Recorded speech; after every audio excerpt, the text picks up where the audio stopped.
Hey guys, welcome back to my channel.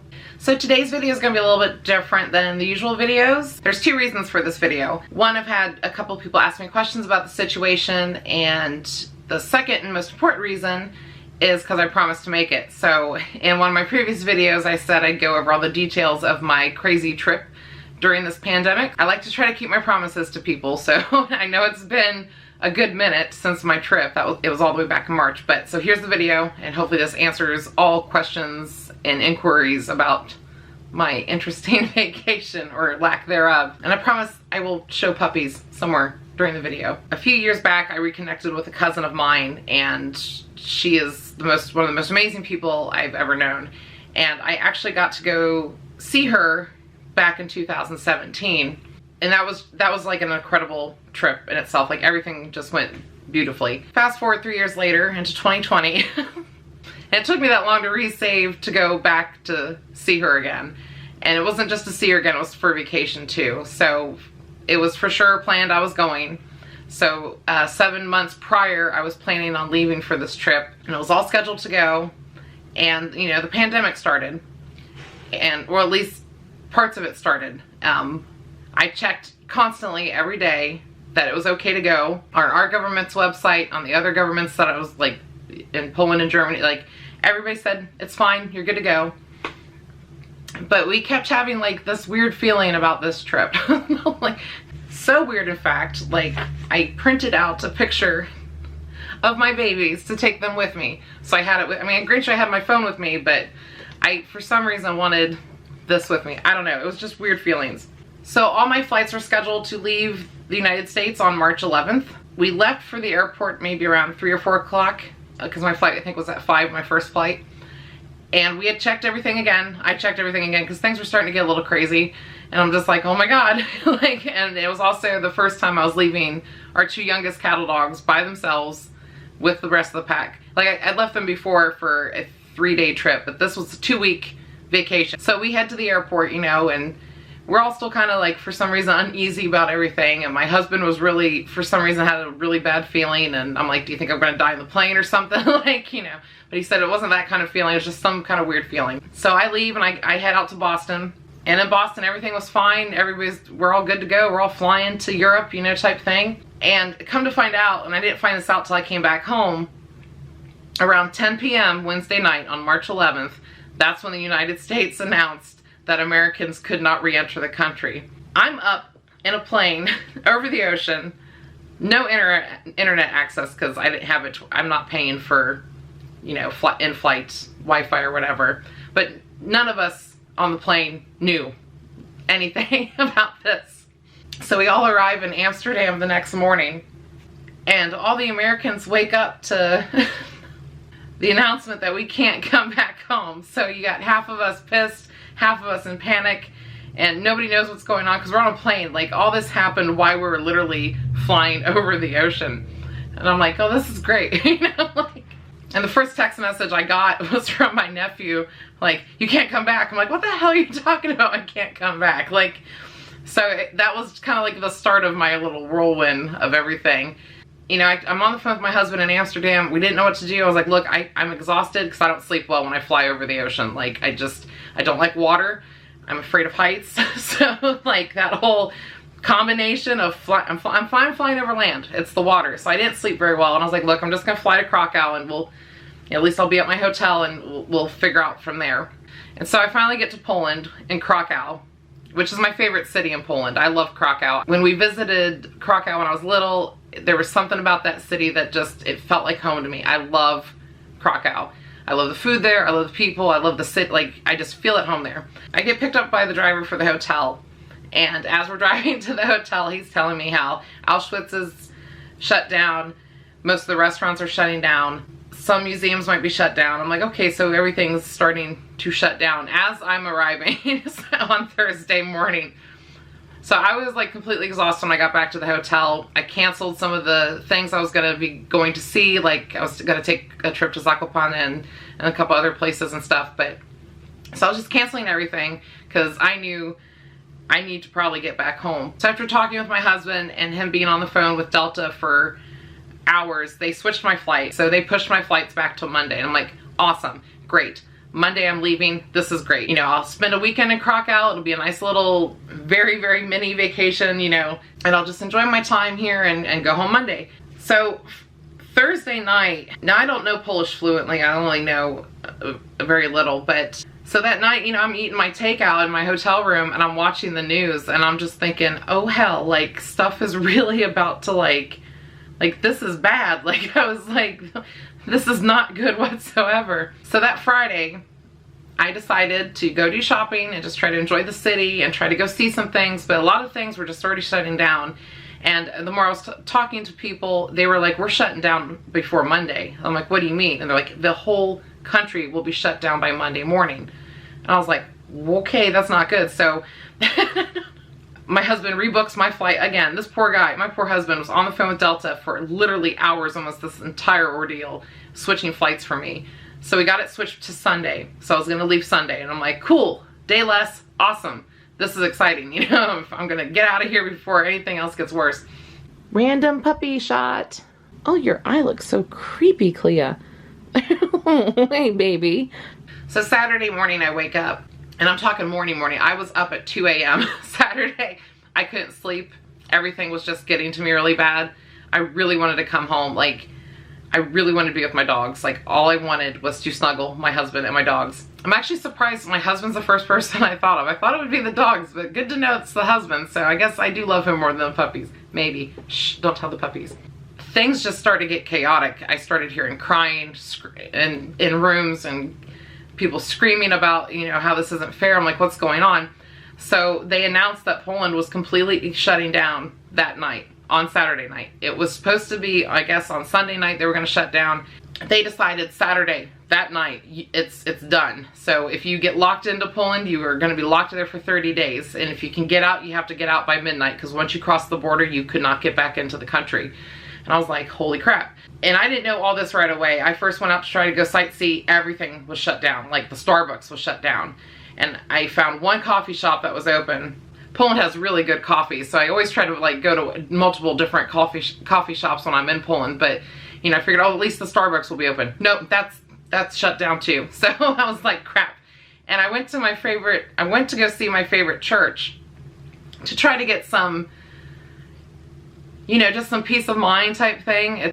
It was closed. I'm like, okay, so they don't open till 10. So I'll come back at 10, which was like in 15 minutes. So I walked around the city for 15 minutes, came back, and they were still closed.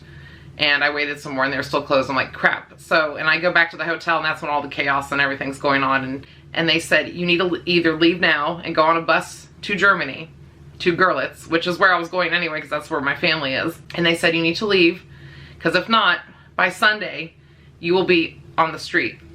So I was like, okay, I guess I'm leaving. So I had to like hurry up and pack all my stuff and rush downstairs, and me and other people were just prepping for this like taxi bus to come get us, and we had to go pick up people at the airport because those people had flights that day to leave and they canceled them. They refused to let them go on the plane. So they had called the hotel to have us come get them so we can all go as a group. So this was me and 9 other people. There was actually 2 women who decided to stay back at the hotel, and I hope they made it out safely, because from what they were telling us, the whole country shutting down, the owners of the hotel would have forced us out anyway. So yeah, time to leave, basically. Random puppy shot, because that's entertaining for people.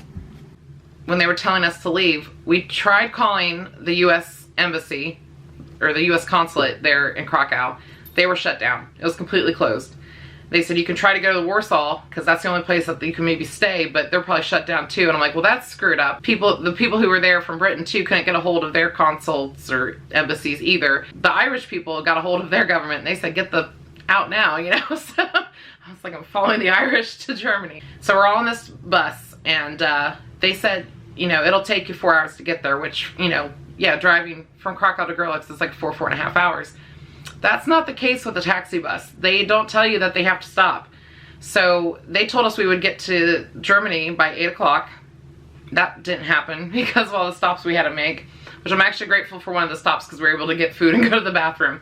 But we had to get out by midnight, because if not, we wouldn't be allowed to go out or in, period, from what we were told. We finally make it to Germany, and they already have guards at the border with guns, and I was like, oh God, like this just doesn't feel, this is scarier too. Like, so we quickly rushed and grabbed all our bags, and I don't want to say ran across the border, but it was kind of a run across the border because like we knew we were on a time limit, plus the last train that left Görlitz to get to Berlin, which is where we were all trying to get to because that was the only place getting us flights out. Yeah, trying to make that last train. We were definitely booking it, so we had to get off the bus and chug our little butts to the train station, and it was very heartbreaking because it was in Görlitz. It's where my family is. And I saw the little flower bench area where me and my cousin sat last time eating ice cream and, you know, just stuff like that. And it was just really heartbreaking that I was leaving, but I knew I had to leave. I knew I couldn't stay with the way things were going on. So we make the train, and I can't say Germany's train system is freaking awesome. Like, I cannot believe how punctual, and yeah, it's definitely awesome and pretty easy to navigate and stuff. So we all make it to Berlin. And I take a taxi to get to the airport, which is 15 to 20 minutes away, because my awesome husband, again, was on the phone with Delta to push my flight again sooner, like to rearrange it to where I was leaving. So I was able to get a flight at 6 a.m. out of Berlin to come back home on that Sunday. Another thing to add to my little stressful story, I left my phone in the taxi when I got dropped off in Berlin. Thankfully, I found a group of people who also were escaping Poland to get out in time, and they thankfully spoke English. One of them actually was originally from Poland and now lives in the UK. They were the nicest group of people. They helped call my phone, and thankfully that taxi driver brought my phone back. I had been up for, God, over 24 hours at that point. So when I would throw my phone in my pocket, I thought I put it in my pocket and it was in the taxi. Talk about turning into a total, even more panic, stressed out situation. It's like, here I just lost all my flight information, my contact with my husband and everybody else that was supporting me through all this crap. And I will always, always be very, very grateful to Germany and France for keeping their airlines open so we could get home, because this happened like super, super fast. And I'll always be very, very grateful to Delta for how often they changed the flights just to make sure that their passenger got home. Because I was watching the people that were with me on the phone with their airlines, and they were like tough cookies, or they just couldn't get a hold of anybody. It's kind of weird, like knowing now what it's like to flee.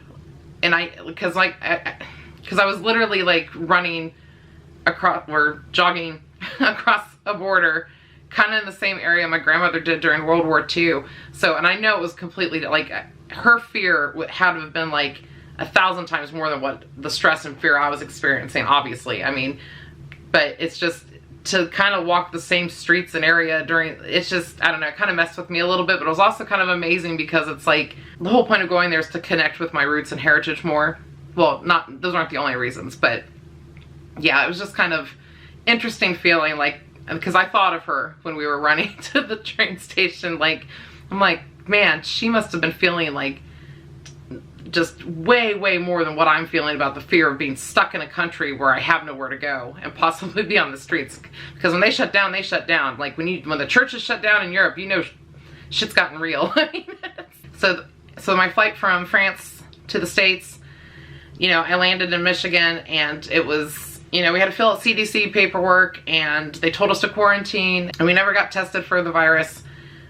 They just told us to quarantine, and I quarantined for 30 days, and I got a lot of crap emails from some people about why the hell I would do this to people and why, you know, I would travel during that time period. And all I can say is the travelers that traveled at that time and me and like those 9 other people on that bus, all of us checked and were told it was okay to go. One thing that really irritated me was that I had travel insurance, and I had prepaid my hotel, and the travel insurance says, you know, if anything should happen on your trip, you know, that's not your control, you get refunded, you know, they cover stuff. Well, they don't cover the virus. They straight up told me unless I was dying from the virus, they would refund my money. Yeah, so thanks, travel insurance. So, but my advice to anybody who is traveling, which this is normal kind of advice anyway if you're traveling overseas, is always have a backup plan.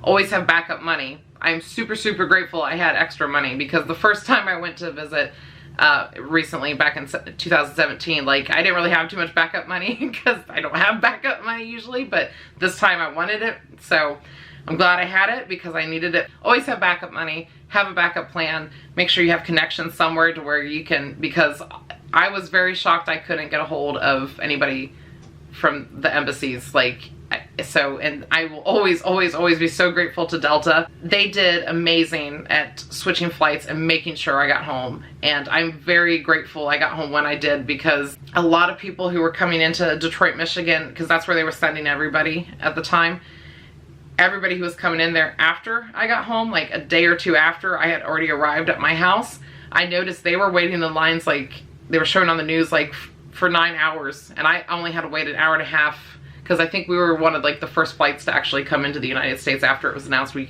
couldn't come home, and then they changed it or whatever. But yeah, it was an experience for sure. So definitely gave me new perspectives on things, and felt like I learned a little bit, and I am a little bit still traumatized by it, surprisingly, because I actually wake up having nightmares that people are keeping me away from my dogs, or that I'm stuck over there. Like, it is what it is. Life happens. The main thing is I'm safe and I'm back home with my beautiful, beautiful babies. Oh, look at the little schnoots. Look at the little schnoots. And husband, of course. Can't forget him, you know. So I was very amazed at all the wonderful people I met who were going through the same stuff I was going through, whether it was they were directly traveling with me or just helping us along the way. People generally, no matter what, I think, are out to do good and to help others. Like, this has been a weird situation for everybody. It's still a weird situation now, but I'll always be grateful for everything that happened, good, bad, because it was a learning experience. It's made me realize I am a strong person, because I was by myself. There was like nobody with me on this trip. There wasn't anybody with me last time, but yeah, definitely had to toughen up a little bit for this one. So that's my experience. That's my story on that. Yeah, if you guys have any other questions about it, you can always ask me. I don't mind talking about it. It was just, it was what it was. So, I mean, I'm just glad I'm home, and I do plan on going back someday. I'm not gonna let one bad experience deprive me from learning more about my heritage and seeing my family and all that stuff. So I'm definitely gonna make sure there's not any virus pandemic stuff going on though the next time I go. Anyway guys, thank you so much for watching. Remember to click all the buttons, and I will see you next time. Bye. Say no more. Say no more. So now that we're done recording for the day, do you want to have some dinner? No dinner?